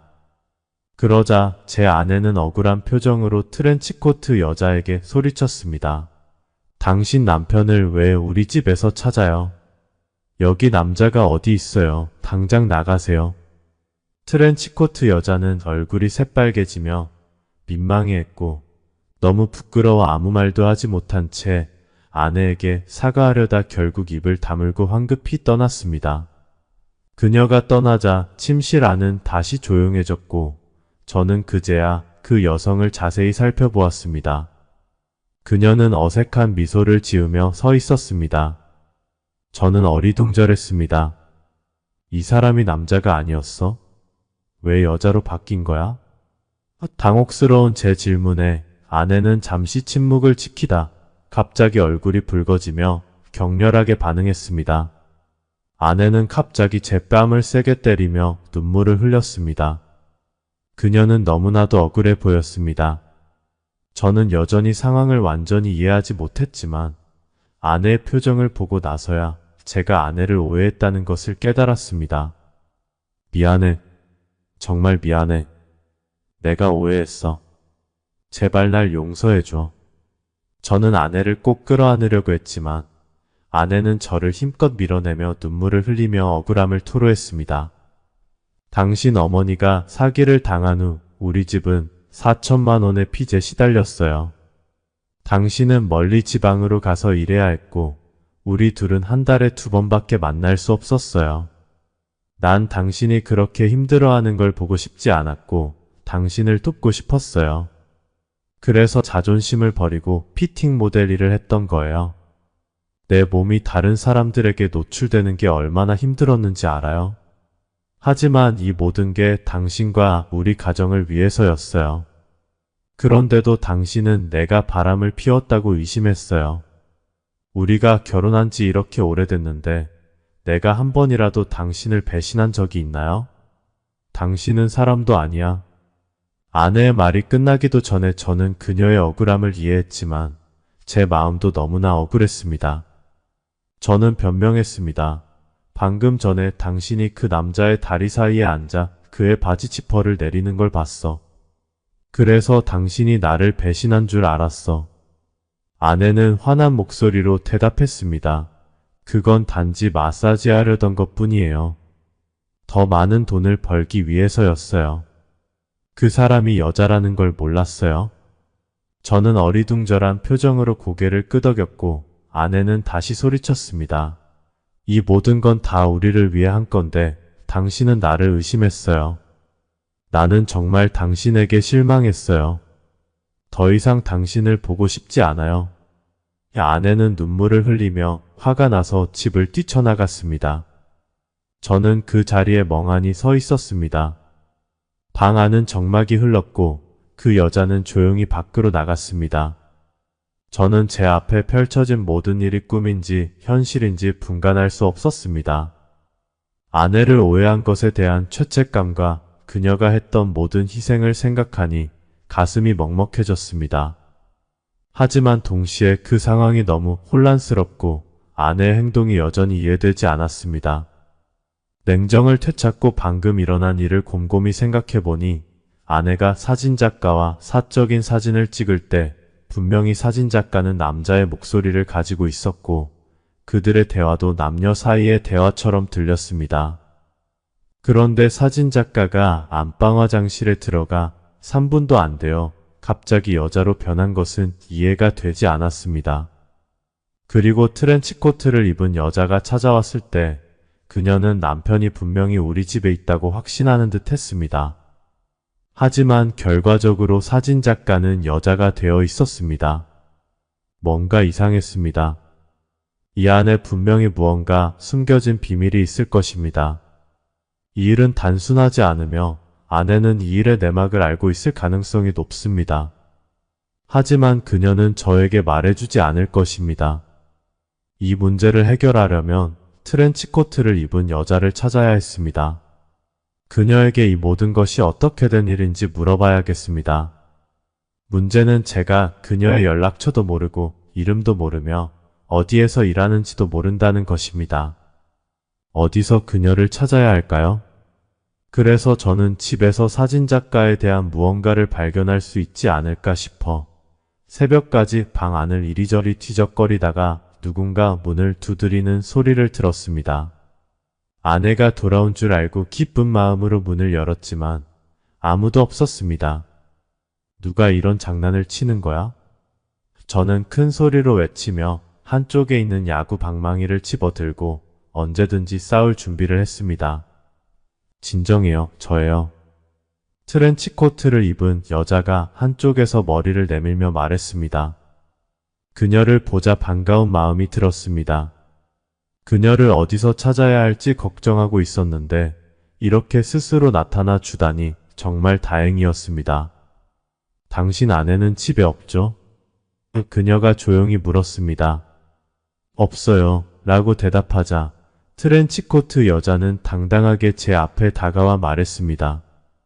집에 돌아가서 계속 생각했는데 좀 전에 있었던 일이 뭔가 이상했어요. 당신과 이야기하고 싶어요. 저도요. 사실 저도 아까 있었던 일이 이상하다고 느꼈어요. 그래서 당신을 찾아가려고 했습니다. 그런데 여기 말고 나가서 얘기하죠. 혹시 아내가 돌아오면 우리 둘이 해명하기 어려울 테니까요. 근처에 공원이 있어요. 거기서 이야기합시다. 그렇게 우리는 공원에 가서 벤치에 앉았습니다. 앉자마자 트렌치코트 여자는 참지 못하고 말했습니다. 이번 주 내내 뭔가 이상하다고 느꼈어요. 남편이 바람을 피우고 있을 거라고 의심했죠. 그래서 사람을 시켜 남편을 계속 감시했어요. 오늘 밤에 제가 보낸 사람이 분명히 제 남편이 당신 아내와 함께 당신 집에 들어가는 걸 봤어요. 그런데 제가 찾아왔을 때 왜 남편이 여자가 되어 있었을까요? 저는 설명했습니다. 당신이 오기 전에는 남자 사진작가가 제 아내의 사진을 찍고 있었어요. 하지만 당신이 들어온 후 그 사진작가가 화장실로 숨었고 어떻게 된 일인지 갑자기 여자로 변했어요. 그 말을 듣자 트렌치코트 여자는 깜짝 놀라며 경악했습니다. 저는 이어서 물었습니다. 남편 사진이 있나요?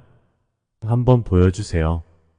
트렌치코트 여자는 핸드폰을 꺼내 남편 사진을 보여주었습니다. 그 사진을 보자마자 저는 눈을 크게 뜨고 놀라서 외쳤습니다. 당신 남편이 제 아내의 사진을 찍던 그 사진작가예요. 그런데 어떻게 갑자기 여자가 된 거죠? 아무리 여자나 남자가 분장을 한다고 해도 외모가 이렇게 다를 수가 있나요? 분명히 같은 사람이 아니었습니다. 이렇게 말하면서 저는 상황의 복잡함과 이상함을 더욱 실감하게 되었습니다. 이제 우리는 진실을 찾아내기 위해 힘을 합칠 수밖에 없었습니다. 트렌치코트 여자는 놀란 표정으로 제 말을 듣고 있었습니다. 그녀의 표정은 저를 말문이 막히게 했습니다. 잠시 동안 생각에 잠긴 후 저는 갑자기 한 가지 가능성을 떠올렸습니다. 조심스럽게 트렌치코트 여자에게 물었습니다. 두 분 혹시 결혼하셨나요? 그녀는 고개를 저으며 대답했습니다. 아니요, 아직 결혼하지 않았어요. 저는 그를 정말 사랑하고 그와 결혼하기로 약속한 사이라 남편이라고 부르는 거예요.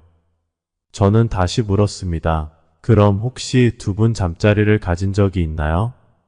이 질문을 던지고 나서야 서로 이름도 모르는 상태에서 이렇게 사적인 질문을 하는 게 얼마나 이상한지 깨달았습니다. 트렌치코트 여자는 얼굴을 붉히며 머리를 숙였고 작은 목소리로 물었습니다. 이런 걸 왜 묻는 거죠? 저는 설명했습니다. 이런 일이 벌어졌으니 모든 가능성을 열어놓고 생각해봐야 하잖아요.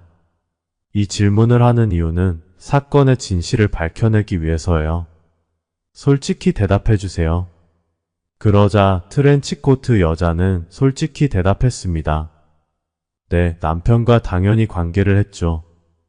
횟수는 몇 번 안 되지만 분명히 남자였어요.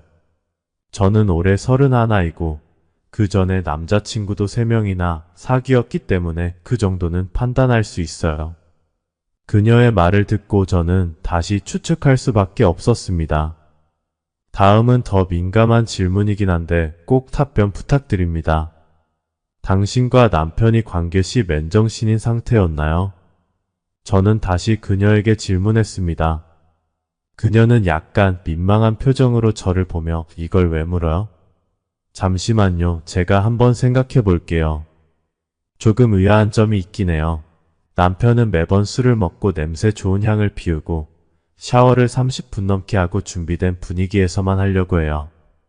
저는 여자지만 샤워하는데 30분도 걸리지 않거든요. 그래서 남편이 오래 한다고 생각은 했었어요. 매번 저는 너무 졸려서 잠이 들었고 잠결에 그가 제 위에 올라오는 걸 느꼈어요. 제가 낮에 요구하면 핑계대고 피하더라고요. 라고 답했습니다. 저는 그녀에게 좀 믿기 힘들지만 그 사람은 여자일 확률이 높아요. 어떻게 얼굴을 완전히 다르게 했는지는 모르지만 지금 상황을 종합하면 이게 제일 합리적인 추측이에요. 트렌치코트 여자는 잠시 생각에 잠기더니 말했습니다. 솔직히 저는 그가 여자일 것이라고는 상상도 못했어요. 하지만 당신 말이 일리가 있어요. 솔직히 제가 여자라서 매번 먼저 관계를 요구하는 것도 부끄러운데 그가 거절하는 걸 보면 뭔가 이상하긴 했어요. 저는 웃으며 말했습니다. 물론 추측만으로는 확신할 수 없죠. 눈으로 직접 봐야 확실하니까요. 그가 정말 여자인지 확인해 봅시다. 오늘 밤 우리가 알아낼 수 있어요. 어떻게 하죠?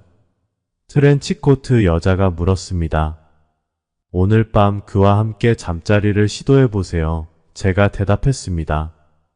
만약 그가 거부한다면 아마도 여자일 가능성이 높아요. 그가 거부하지 않는다면 직접 그의 바지를 벗기고 확인해 보세요. 좋아요. 오늘 밤에 시도해 볼게요.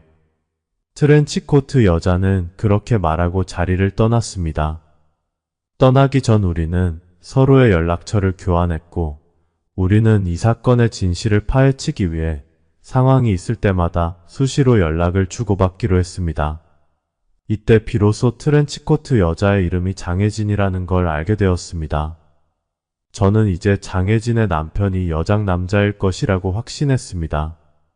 집에 돌아온 저는 더 확실한 방법이 없을까 고민하다 좋은 생각이 떠올라 장혜진에게 연락했습니다.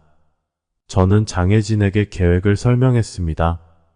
오늘 당신 남편이 퇴근하기 전 당신 집에 몰래카메라를 설치할 거예요.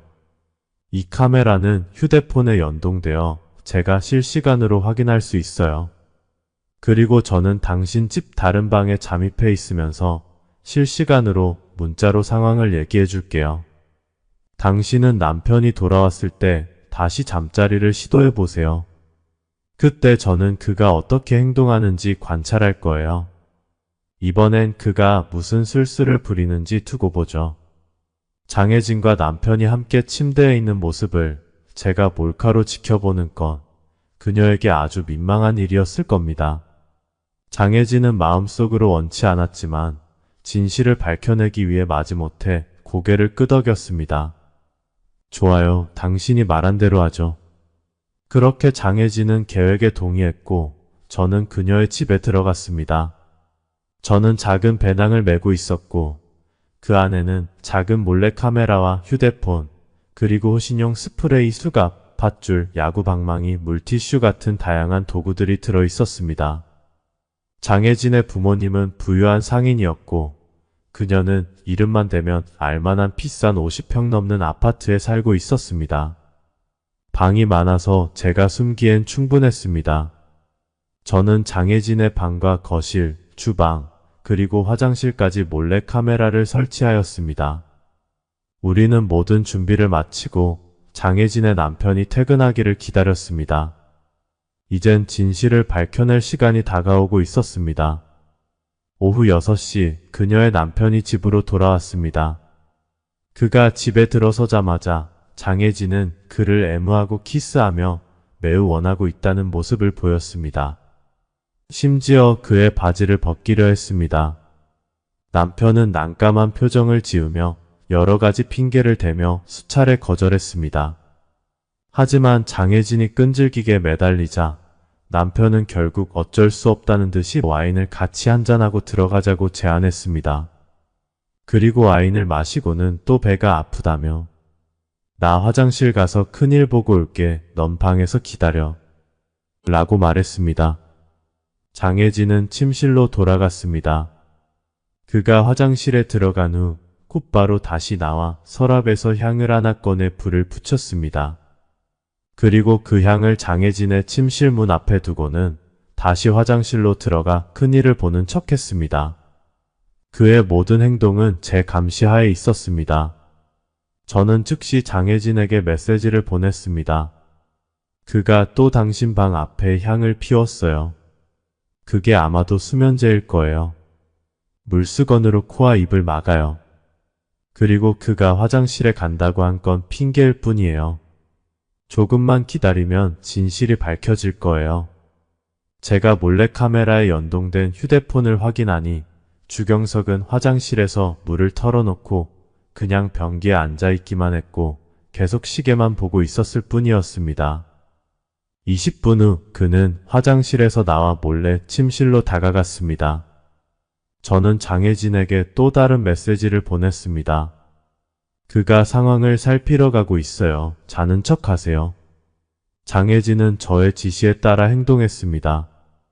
남편은 장혜진이 잠든 것을 확인하고서야 행동하기 시작했습니다. 주경석이 바지를 벗었는데 충격적이었습니다. 그 팬티에는 남자의 모양과 같은 검은 모형이 달려 있었습니다. 주경석은 사실 여자였습니다. 이전에도 주경석은 수면제를 이용해 장혜진을 재운 후 남자인 척 그녀와 잠자리를 가졌던 것입니다.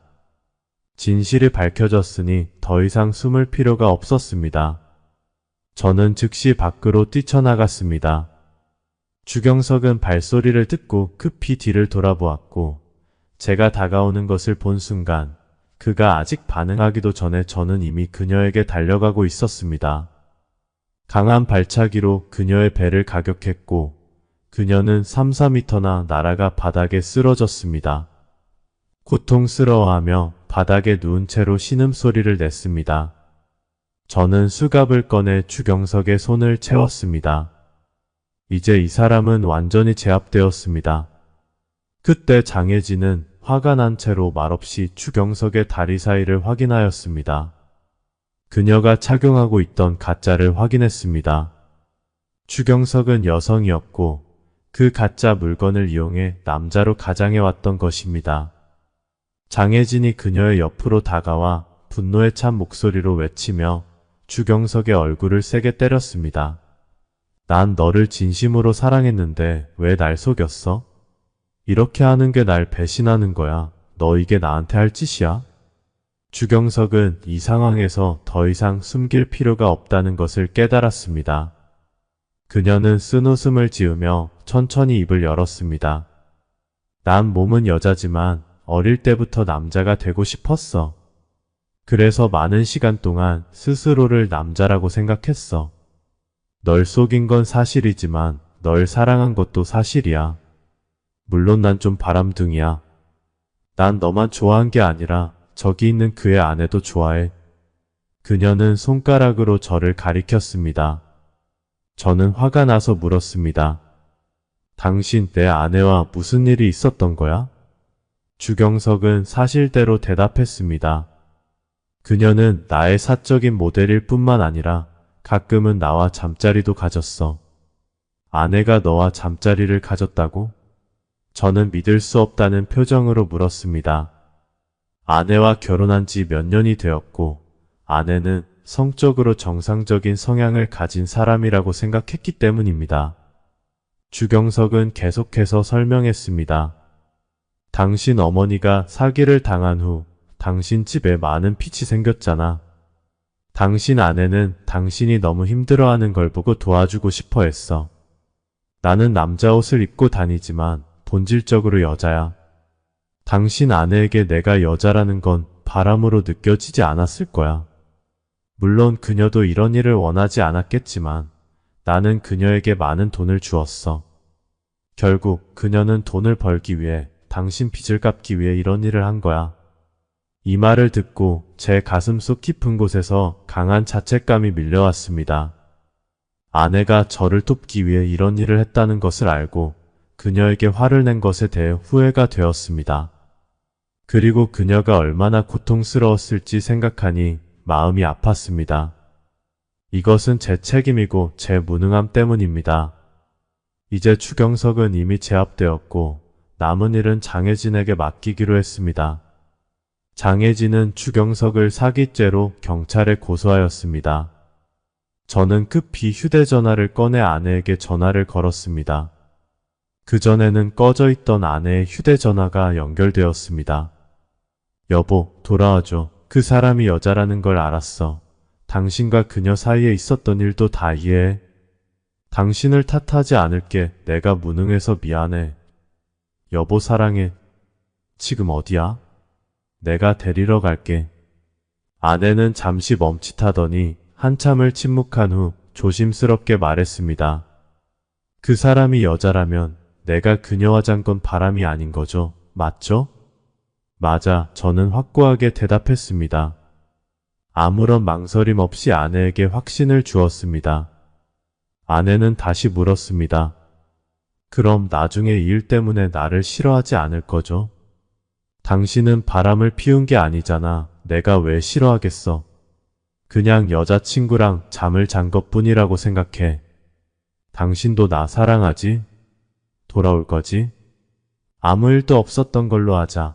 이 일은 우리 둘 다 잊어버리자. 앞으로 이 일에 대해 절대 말하지 않기로 해. 누가 말하면 그 사람은 강아지야. 아내는 그 말을 듣고 웃음을 터뜨리며 행복의 눈물을 흘렸습니다. 이해해줘서 고마워요. 그리고 당신 무능하지 않아요. 그런 얘기하지 말아요. 당신이 우리의 미래를 위해 고생하는 거 다 알아요. 나도 이 일을 하기 전에 고민이 많이 되었지만 짧은 시간에 많은 돈을 벌 수 있다고 해서 빨리 빚을 청산하고 당신과 함께 살고 싶어서 그랬어요. 당신 보고 싶어요. 얼른 데리러 와줘요. 이렇게 해서 이 모든 소동은 마무리되었습니다. 주경석은 경찰에 의해 사기죄로 조사를 받았고 법적 책임을 지게 되었습니다. 장혜진은 경찰서에 가서 주경석의 사기 행각을 신고하며 법적 절차를 밟았습니다.